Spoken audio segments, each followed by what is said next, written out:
నమస్తే welcome to DTV news ముందుగా headlines దివంగత నేత వైఎస్ రాజశేఖర రెడ్డి 76వ జయంతి నివాళులర్పించిన వైఎస్ జగన్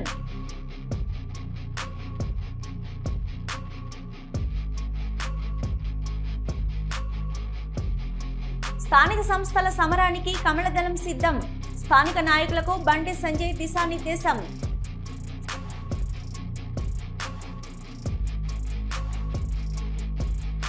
సింహాచలం శ్రీ వరహ లక్ష్మీ నరసింహస్వామి వారిని దర్శించుకున్న హోమ్ మినిస్టర్ ఆలయ మర్యాదలతో స్వాగతం పలికిన అధికారులు వేద పండితులు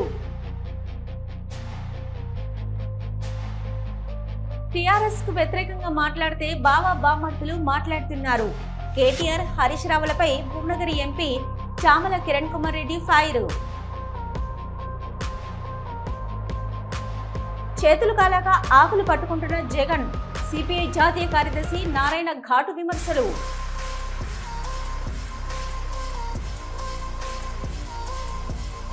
సీఎం రేవంత్ రెడ్డిపై మాజీ మంత్రి కుట్ర ఫైర్ చర్చకు రావాలంటూ సవాల్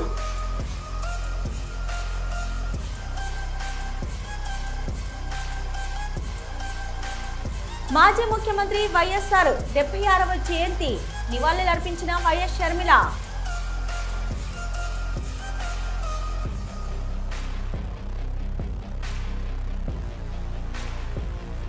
దివంగత వైఎస్ రాజశేఖర రెడ్డి 76వ జయంతి సందర్భంగా వైఎస్ఆర్ తనయుడు వైఎస్ఆర్సీపీ అధినేత జగన్మోహన్ రెడ్డి ఇడుపులపాయలోని వైఎస్ఆర్ ఘాట్ వద్ద నివాళులర్పించారు. ఆయనతో పాటు తల్లి విజయమ్మ నివాళి అర్పించారు. ఈ జయంతి కార్యక్రమంలో కుటుంబ సభ్యులు, వైఎస్ఆర్సీపీ నేతలు, అభిమానులు పెద్ద ఎత్తున పాల్గొన్నారు.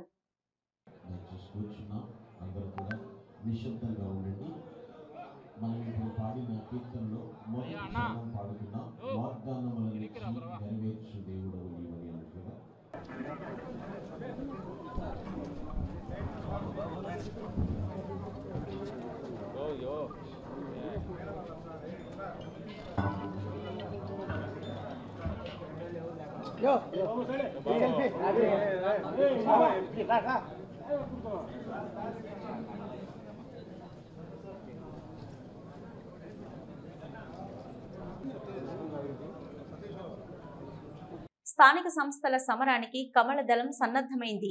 మెజార్టీ స్థానాలు గెలిపే లక్ష్యంగా పకడ్బందీ ప్రణాళికతో ప్రజల్లోకి వెళ్లేలా సిద్ధమైంది.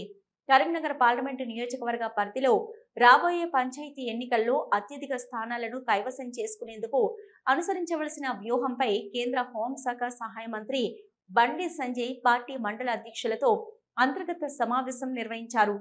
ఈ సందర్భంగా స్థానిక సంస్థల్లో పోటీ చేసేందుకు ఆసక్తి చూపే వాళ్ళెందరున్నారు అని అడిగిన ప్రశ్నకు దాదాపు అందరూ ఎన్నికల్లో పోటీకి సిద్ధమని చేతులెత్తారు. ఈ నేపథ్యంలో వాళ్లను ఉద్దేశించి సంజయ్ ప్రసంగిస్తూ స్థానిక సంస్థల్లో వాతావరణం బీజేపీకి అనుకూలంగా ఉందన్నారు. స్థానిక ఎన్నికల్లో పార్టీ హవా ఎంత ముఖ్యమో ఆ పార్టీ నుంచి పోటీ చేసే అభ్యర్థికి ఉన్న ఇమేజ్ కూడా అంతే ముఖ్యమని తెలిపారు. దానిని దృష్టిలో ఉంచుకొని మీ పంచాయతీ, మండల, మున్సిపాలిటీల పరిధిలో వ్యక్తిగత ఓటు బ్యాంకు ఉన్న నాయకులంతా పోటీలో ఉండాలని సూచించారు. మిగిలిన వారంతా ఎన్నికల్లో పార్టీని గెలిపించే బాధ్యతను భుజాన వేసుకోవాలని ఆదేశించారు. సింహాచలం శ్రీ వరహ లక్ష్మీ నరసింహస్వామి వారిని హోంమంత్రి వంగలపూడి అనిత మంగళవారం దర్శించుకున్నారు. ఆమెకు అధికారులు ఆలయ మర్యాదలతో హోంమంత్రికి ఘన స్వాగతం పలికారు. ఇక కప్పస్తంభం ఆలింగనం స్వామివారి దర్శనం అనంతరం పండితులు వేద ఆశీర్వచనం చేశారు. మంత్రి అనితకు స్వామివారి చిత్రపటాన్ని, ప్రసాదాన్ని అందజేశారు. గిరి ప్రదక్షిణ నేపథ్యంలో మంత్రి ఏర్పాట్లు పరిశీలించారు. అధికారులకు పలు సూచనలు చేశారు. మంత్రి మాట్లాడుతూ గిరి ప్రదక్షిణను అత్యంత ప్రతిష్టాత్మకంగా తీసుకున్నాం. గత అనుభవాలను దృష్టిలో ఉంచుకొని పటిష్ట ఏర్పాట్లు చేశాం. టోల్ ఫ్రీ నంబర్లు అందుబాటులోకి తీసుకొచ్చాం. కమాండ్ కంట్రోల్ రూమ్ ద్వారా తక్షణ సాయం అందేలా చర్యలు తీసుకుంటున్నాం. ట్రాఫిక్ సమస్య తలెత్తకుండా జాగ్రత్తలు తీసుకున్నామని తెలిపారు.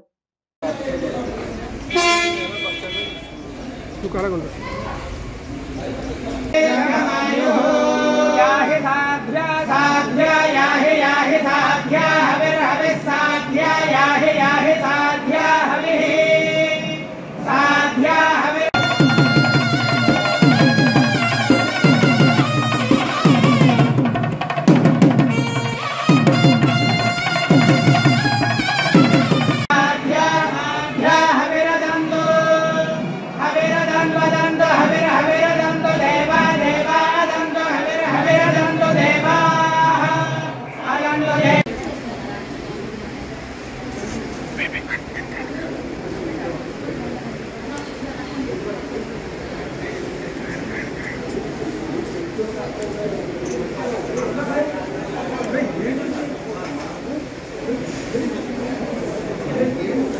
Bhuvanagiri MP Chamala Kiran Kumar Reddy TRS party వైఖరిని తీవ్రంగా తప్పుపట్టారు. టీఆర్ఎస్ అంటే తెలంగాణ అని ప్రచారం చేసే ప్రయత్నం చేస్తున్నారు. టీఆర్ఎస్ పార్టీకి వ్యతిరేకంగా రాసే పత్రికలను టీవీలపై దాడులకు ఉపక్రమించడం సరికాదు. ఉద్యమ సమయంలో మాదిరి తిరిగి సెంటిమెంట్ను రగిల్చే ప్రయత్నం చేస్తున్నారని ఆరోపించారు.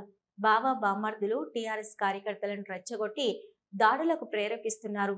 టీఆర్ఎస్ పార్టీ నాయకులు వాళ్ల గురించి అనుకూలంగా రాసే పత్రికలే తెలంగాణ పత్రికలని, వాళ్ళ గురించి అనుకూలంగా చూపించే టీవీ ఛానల్ తెలంగాణ ఛానల్ అని ఈ రాష్ట్రంలో బీఆర్ఎస్ గురించి ఎవరు నెగిటివ్ మాట్లాడొద్దు, మేం చేసిన తప్పిదాలు రాయవద్దు, ఛానల్లో చూపించవద్దు అంటే ఎలా అని ప్రశ్నించారు.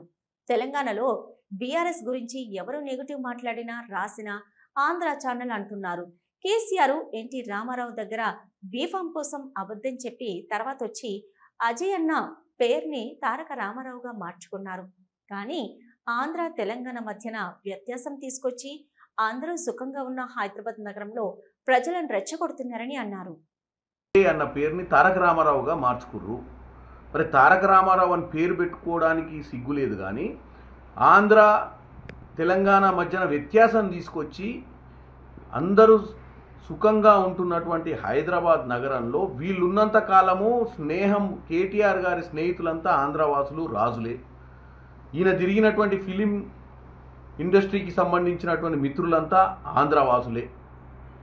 ఈయన గతంలో హైదరాబాద్ నగరంలో ఈయన చేసిన ప్రతి వ్యవహారము ఆంధ్ర వాళ్ళతోటే. మరి అప్పుడు తప్పనిపించలేదా? తిరుపతి జిల్లా సిపిఐ జాతీయ కార్యదర్శి నారాయణ ప్రెస్ మీట్ లో మాట్లాడారు. రైతుల సమస్యలను రాజకీయం చేయొద్దని, శవాలపై పేలాలు ఏరుకునే మనస్తత్వం జగన్దని అన్నారు.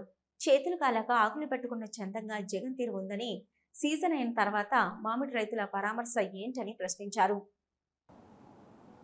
సరే, ఇప్పుడు ప్రజాస్వామ్యం పోయింది అని గోల. బహుశా రేపటికి జగన్మోహన్ రెడ్డి రేపు వస్తాను అనుకుంటా. చేతులు కాలినాక ఆకులు పట్టుకోవడానికి వస్తున్నాడు. తెలంగాణలో రాజకీయ వేడి మరింత పెరిగింది. ముఖ్యమంత్రి రేవంత్ రెడ్డి వ్యవసాయ రంగంపై ఎవరు ఏం చేశారనే అంశంపై ఓపెన్ డిబేట్ కు సవాల్ విసురగా బీఆర్ఎస్ వర్కింగ్ ప్రెసిడెంట్ కేటీఆర్ ఆ సవాలు స్వీకరించారు.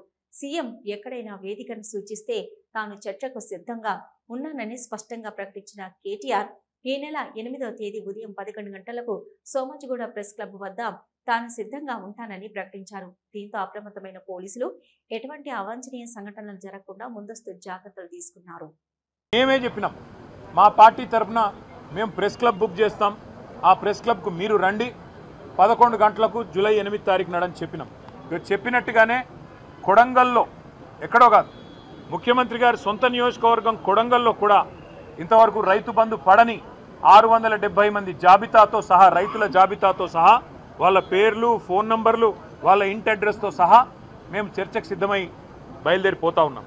మాజీ ముఖ్యమంత్రి వైఎస్ఆర్ 76వ జయంతి సందర్భంగా ఇడుపులపాయ ఘాట్ వద్ద ఏపీసీసీ చీఫ్ వైఎస్ షర్మిలారెడ్డి ఘన నివాళులర్పించారు. షర్మిల మాట్లాడుతూ దివంగత ముఖ్యమంత్రి వైఎస్ఆర్ మెమోరియల్ హైదరాబాద్ లో సైతం ఉండాలి. ఏఐసీసీ అగ్రనేత సోనియా గాంధీ తెలంగాణ ముఖ్యమంత్రి రేవంత్ రెడ్డికి లేఖల ద్వారా విజ్ఞప్తి చేశాం. రేవంత్ రెడ్డి వైఎస్ఆర్ మెమోరియల్ ఏర్పాటుపై చొరవ చూపాలని కోరుతున్నానని అన్నారు. వైఎస్ఆర్ ఉమ్మడి రాష్ట్రంలో ముఖ్యమంత్రిగా 2 సార్లు పనిచేశారు. రాష్ట్రంలోనే కాదు, దేశంలోనే అధికారంలో కాంగ్రెస్ రావడంలో వైఎస్ఆర్ కీలకం. పరిపాలన పథకాలతో కోట్ల మందిని తాకారు. ఆరోగ్యశ్రీ, ఫీజు రియంబర్స్మెంట్, జలయజ్ఞం లాంటి పథకాలు ఆయన మార్కు. వైఎస్ఆర్ చనిపోతే ఆయన వెనకాలే 700 మంది ప్రాణాలు వదిలారు. వైఎస్ఆర్ జయంతులకు, వర్ధంతులకు నివాళులు అర్పించేందుకు మెమోరియల్ ఉండాలి. రేవంత్ అన్న సానుకూలంగా స్పందిస్తారని ఆశిస్తున్నానని అన్నారు. నల్గొండ జిల్లా కృష్ణాగిరిసిన ప్రాంతాల్లో కురుస్తున్న భారీ వర్షాలతో ఎగువనున్న శ్రీశైలం ప్రాజెక్టు నిండుకుండలా మారుతుంది. నేడు రేపు శ్రీశైలం డ్యామ్ గేట్లు తెరుచుకోనున్నాయి. ఈ క్రమంలో శ్రీశైలం ప్రాజెక్టు నుంచి నాగార్జున సాగర్ ప్రాజెక్టుకు ప్రస్తుతం 58,663 క్యూసెక్కుల వరద నీరు ఇన్ఫ్లోగా వచ్చి చేరుతుంది. ఈ నేపథ్యంలో నాగార్జున సాగర్ ఎడమ కాల్వ ద్వారా 3,374 క్యూసెక్కుల నీటిని ఖమ్మం జిల్లా తాగునీటి కోసం పాలేరు జలాశయానికి ఇరిగేషన్ అధికారులు విడుదల చేశారు. హైదరాబాద్కు తాగునీటి కోసం 900 క్యూసెక్కుల నీటి చొప్పున మొత్తం 4734 క్యూసెక్కులుగా ఉంది. అయితే నాగార్జున సాగర్ ప్రాజెక్టు పూర్తిస్థాయి నీటి మట్టం 590 అడుగులకు గాను ప్రస్తుతం 530.60 అడుగులకు చేరుకుంది. అలాగే డ్యాం పూర్తిస్థాయి నీటి నిల్వ సామర్థ్యం 312 టీఎంసీలకు గాను ప్రజెంట్ 169.3208 టీఎంసీలుగా ఉంది. తిరుపతి తుడా కార్యాలయ ప్రారంభోత్సవంలోని వైఎస్ రాజశేఖర రెడ్డి విగ్రహానికి వైసీపీ శ్రేణులు కార్యకర్తలు పూలమాలలు వేసి భారీ కేక్ను కట్ చేసి సంబరాలు చేసుకున్నారు. ఈ కార్యక్రమానికి ముఖ్య అతిథిగా వైఎస్ఆర్సీపీ మాజీ ఎమ్మెల్యే భూమన కరుణాకర్ రెడ్డి, నగర మేయర్ శిరీష, తిరుపతి జిల్లా యూత్ ఇన్ఛార్జి భూమన అభినయ్ రెడ్డి పాల్గొన్నారు.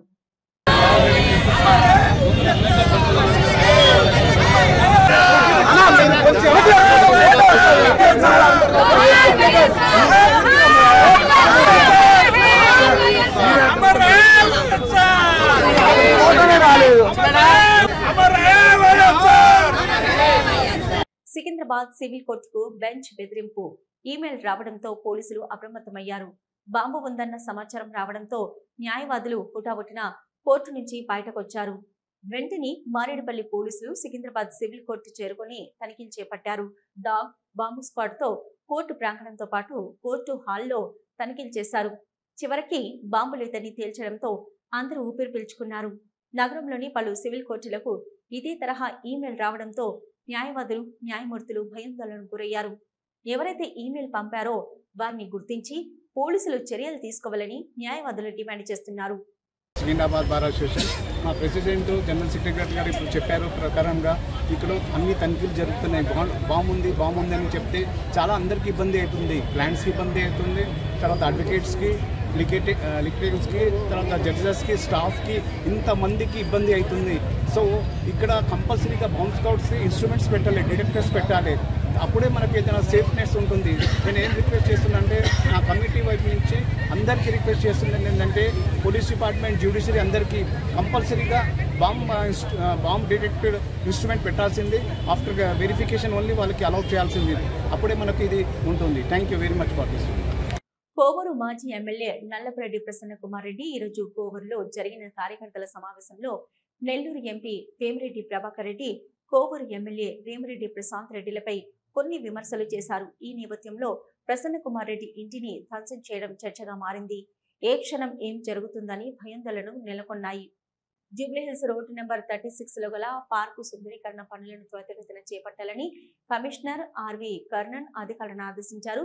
మంగళవారం కమిషనర్ జోనల్ కమిషనర్ అనురాగ్ జయంతితో కలిసి పార్కును పరిశీలించారు. పార్కు అభివృద్ధి, సుందరీకరణ చేపట్టిన ప్లాన్లో మార్పులు చేర్పులు చేయాలని సూచించారు. రోడ్ నెంబర్ 36 నుంచి నడుచుకుంటూ వెళ్లి రోడ్డు నెంబర్ 25 వరకు మధ్యలో ఉన్న పార్కును సందర్శించారు. పార్కులో విజిటర్స్ కు ఆహ్లాదకరమైన వాతావరణం కల్పించే విధంగా అన్ని విధాలుగా సుందరీకరణ, అత్యవసర పనులను చేపట్టి నిర్దేశించిన కాల వ్యవధిలో పూర్తి చేయాలని అధికారులను ఆదేశించారు. కమిషనర్ వెంట Khairatabad zonal commissioner Anurag Jayanthi, circle 18 EE Vijay Kumar, horticulture officer Baliya తదితరులు పాల్గొన్నారు. ఉత్తరాంధ్ర ఆరాధ్య దైవం, ప్రముఖ పుణ్యక్షేత్రంగా విరాజిల్లుతున్న సింహాచలం శ్రీ వరహాలక్ష్మీ నరసింహ స్వామివారి నిత్య కళ్యాణం అత్యంత వైభవంగా జరిగింది. ఆర్జిత సేవల్లో భాగంగా అర్చక స్వాములు ఉత్సవమూర్తి గోవిందరాజస్వామిని ఉభయ దేవేర్లతో మండపంలో అధిష్ఠింపజేశారు. నిత్య కళ్యాణంలో భాగంగా భక్తుల గోత్ర నామాలతో సంకల్పం చెప్పి పంచారాత్ర ఆగమ శాస్త్రం విధానంలో విశ్వక్సేన ఆరాధన, పుణ్యాహవచనాలతో కార్యక్రమానికి శ్రీకారం చుట్టారు. కంకణ ధారణ, నూతన యజ్ఞోపవీత సమర్పణ, జలకర బెల్లం, మంగళ్య ధారణ, తలంబ్రాల ప్రక్రియలను కమనీయంగా జరిపించారు. మంత్రపుష్పం, మంగళ శాసనాల తర్వాత భక్తులకు వేద ఆశీర్వచనాలు, శేషవస్త్రాలు, స్వామివారి ప్రసాదాలను అందజేశారు. అనంతరం స్వామివారి అంతరాలయ దర్శనం కల్పించారు.